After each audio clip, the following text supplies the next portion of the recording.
আসসালামু আলাইকুম এভরিওয়ান, আশা করি সবাই ভালো আছেন। তো আজকে আমরা ঘুরতে গেলাম আবারও সানসেট পয়েন্টে। তো এই সানসেট পয়েন্টে এবার নতুন কিছু অ্যাড করা হয়েছে এবং কী ধরনের বন্য পানি অ্যাড করা হয়েছে, তো আজকে ভিডিওতে সবগুলো আপনাদেরকে দেখানোর চেষ্টা করব। বাটিয়ালি হাঁটা যে রাস্তাটা পাহাড়ি এলাকা হওয়ার কারণে দেখতে খুবই চমৎকার। পাশাপাশি তো লেক আছে। সানসেট পয়েন্টে নতুনভাবে যে কিছু অ্যাড করা হয়েছে তা বিস্তারিত আপনাদেরকে জানাবো।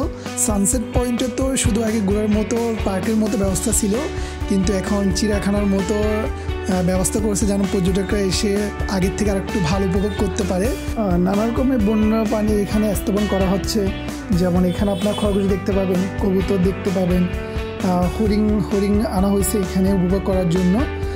তাছাড়াও এখানে দেখবেন আপনি আসলে ময়ূর দেখতে পাবেন, ময়ূরের পাশাপাশি আপনি এখানে আবার অজগর দেখতে পাবেন।